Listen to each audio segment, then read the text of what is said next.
Ini adalah sesi ngobrol.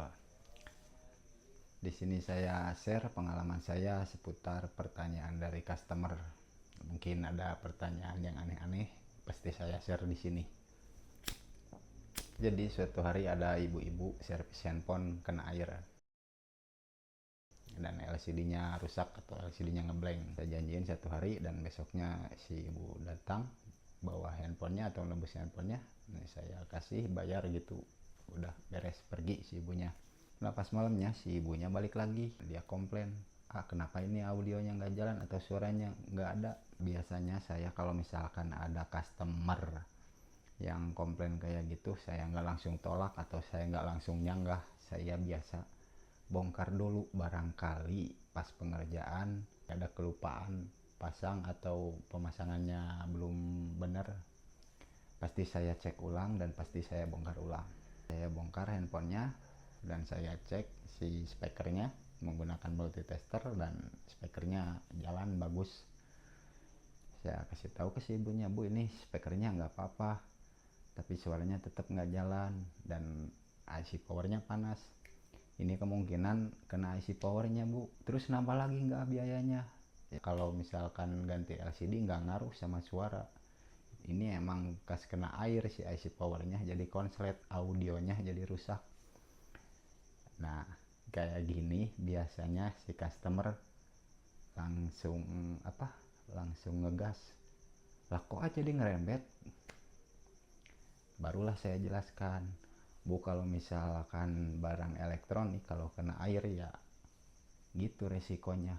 Emang tadinya pas kena airnya masuk ke LCD sama si ibunya nggak dimatiin si handphonenya dan muncul notif-notif suara, ya jadi gitulah, jadi rusak. Emang susah diprediksi kalau handphone yang kena air. Lalu si ibunya ngomong gini, lah kenapa teman saya kemarin servis handphone di sini sama kena air, cuman ganti LCD-nya doang, udah aman lancar semuanya, sedangkan punya saya cuman ketumpahan air minum jadi ngerembet kayak gini.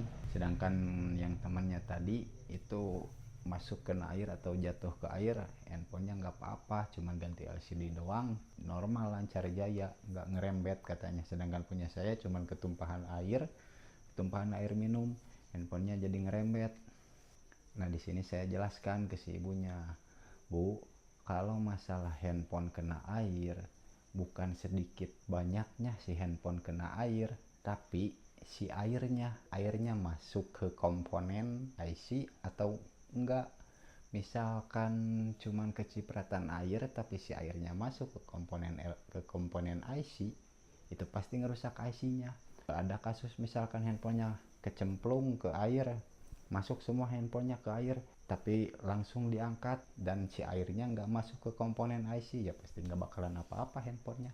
Tapi kalau misalkan cuman ketumpahan air tapi si airnya masuk ke mesinnya dan kena komponen LCD, kena komponen IC, ya pasti bermasalah IC-nya, karena kan posisi handphonenya nyala. Sedangkan kalau posisi handphone nyala itu listrik di dalam atau tegangan listrik di dalam bekerja. Bayangin aja misalkan lagi ada aliran listrik terus dikasih air, ya pasti konslet.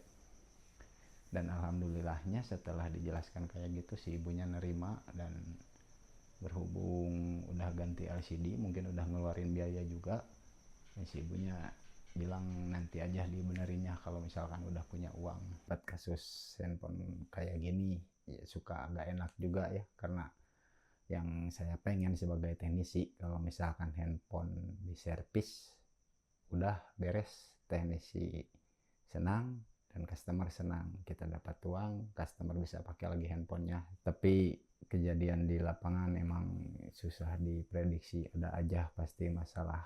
Yang penting kita sebagai teknisi sudah bekerja sebaik mungkin, berusaha jujur, dan masalah customer puas atau enggak itu balik lagi ke customernya. Dan ya servis handphone emang kayak gitu, kadang kita disalahin lah sama customer, kadang emang seperti itu. Cuman tergantung kitanya, kalau kitanya bekerjanya bener dan ngejelasinnya secara baik-baik, insya Allah customer bisa nerima.